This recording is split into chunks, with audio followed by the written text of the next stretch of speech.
क्या विराट कोहली अब सच में जेल जा सकते हैं? ये सवाल हर उस इंसान के दिमाग में घूम रहा है जो क्रिकेट से प्यार करता है, जो विराट कोहली को सिर्फ एक खिलाड़ी नहीं बल्कि एक आइकन मानता है।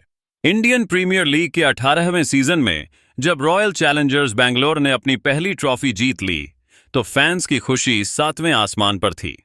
इस ऐतिहासिक जीत के बाद बेंगलुरु में जश्न का माहौल बन गया था।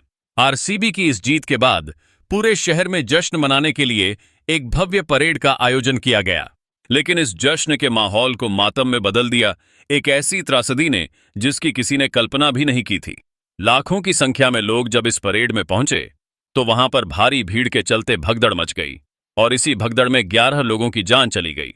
ये खबर जैसे ही सामने आई पूरे देश में हड़कंप मच गया। हर किसी की जुबान पर सिर्फ एक ही बात थी कि आखिर ये कैसे हुआ। इस हादसे के तुरंत बाद पुलिस प्रशासन और राज्य सरकार हरकत में आ गए। जांच शुरू हुई और कुछ ही दिनों में इस मामले में चौंकाने वाला मोड़ तब आया जब विराट कोहली के खिलाफ एफआईआर दर्ज कर दी गई। विराट कोहली जो आरसीबी की जीत के सबसे बड़े हीरो थे, अब उन्हीं पर इस त्रासदी का कानूनी दायित्व डाला जाने लगा। बेंगलुरु के कब्बन पार्क पुलिस स्टेशन में एक सामाजिक कार्यकर्ता एच.एम. वेंकटेश ने विराट कोहली के खिलाफ एक औपचारिक शिकायत दर्ज कराई।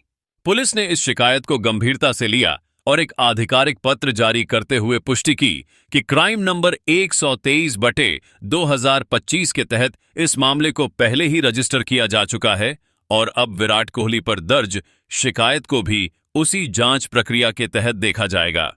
पुलिस ने कहा है कि मामले की जांच चल रही है और इसे लेकर किसी भी तरह की लापरवाही नहीं बरती जाएगी।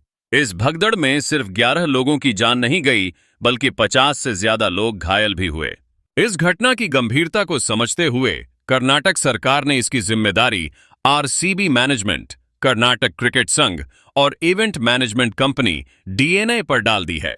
इसके बाद पुलिस ने ताबड़तोड़ कार्रवाई करते हुए आरसीबी के मार्केटिंग और रेवेन्यू ऑफिसर निखिल सोसाले, उनके साथी सुमंत, डीएनए कंपनी के मैनेजर किरण और उनके सहयोगी मैथ्यू को गिरफ्तार कर लिया।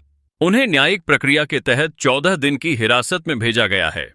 अब सबसे बड़ा सवाल यही है कि क्या विराट कोहली को भी जेल जाना पड़ सकता है? उन्होंने इस हादसे पर सोशल मीडिया के जरिए अपनी संवेदना जाहिर की थी, लेकिन जब उनके नाम पर एफआईआर दर्ज हो गई है और उनके सहयोगी भी गिरफ्तार हो चुके हैं, तो क्या कोहली अब इस मामले में अगला बड़ा चेहरा बन सकते हैं? ये कोई पहली बार नहीं है जब किसी सेलिब्रिटी पर ऐसे हादसे का दोष मढ़ा गया हो। कुछ समय पहले साउथ के सुपरस्टार अल्लू अर्जुन की फिल्म पुष्पा 2 के एक प्रमोशन इवेंट में भगदड़ मची थी, जिसमें एक महिला और एक बच्ची की मौत हो गई थी। तब भी उनके खिलाफ एफआईआर हुई थी और उन्हें कुछ समय के लिए जेल में भी रहना पड़ा था।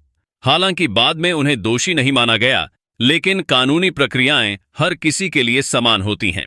अब विराट कोहली के मामले में भी कुछ ऐसा ही होने की संभावना जताई जा रही है।